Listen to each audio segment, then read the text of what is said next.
We want to be free to go where we want to go. We want to be free to have experiences that are different. And we love variety.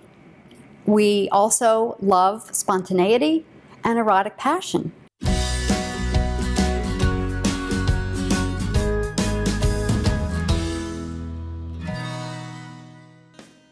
So is monogamy natural? And digging a little bit deeper, is it optimal?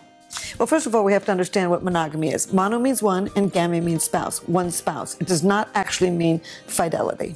Huh? In fact, I've studied, I've studied adultery in 42 cultures, and we find it in everyone. But the bottom line is, yes, monogamy is natural. The drive to form a pair bond, to rear our children as a team, probably evolved over more than 4.4 million years ago. Yeah. In every single culture in the world, the vast majority of men and women, in every teepee, every tenement, every igloo, every apartment building have one man and one woman. 86% of world cultures permit a man to have several wives at the same time. Polygyny. 86%? Yes, 86%. But only about 5 to 10% of men actually have that many wives. You've got to have a lot of goats or a lot of cows or a lot of land or a lot of money in order to get two women to share. We do not share naturally. We are a monogamous species, and we've got the brain circuitry for it. We've got tremendous brain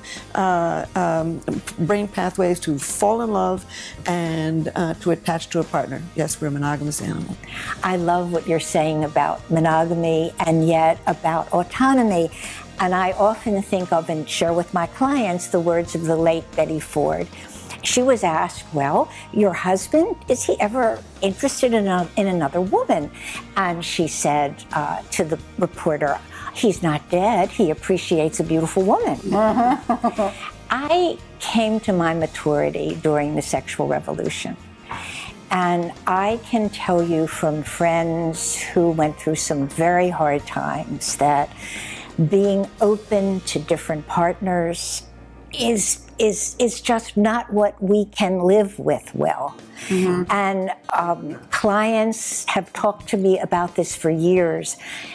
The sting of loving someone who is unfaithful is something you can get over to some extent, but never forget. You never forget it, no. Fidelity is a choice. We're pulled as human beings in two different directions, where we want to be free. We want to be free to go where we want to go. We want to be free to have experiences that are different. And we love variety.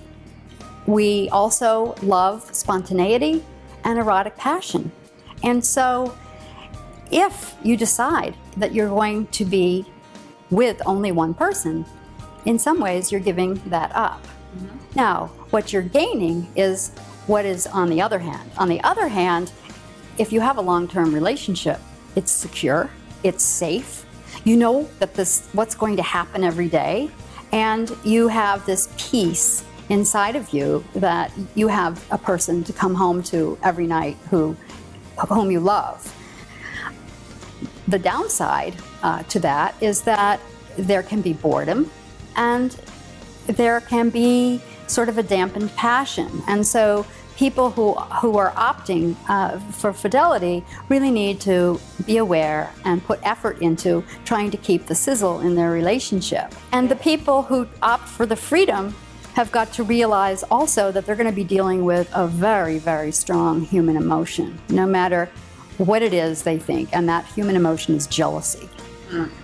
I think that rigidity and the boredom of the thing that may prompt us to be unfaithful, that may prompt us to want more than just one partner, I don't know that we set out to do. I don't know that we set out to have relationships with other people. I think what might happen, and what I notice in my practice, is that we forget about our mate, and we're not doing enough with our mate to keep things fun and to keep things alive and to keep things vivacious, to keep novelty. I think there's research on novelty. Absolutely. And risk taking, whatever that risk is. Because if you look at what people say when they have an affair of, oh, it's so fun, she's so interesting, or he's so different, and often what we find in that other person is what we haven't cultivated in our relationship enough. And following that point, in an affair, you don't really know that person well. It's an escape. It's something different.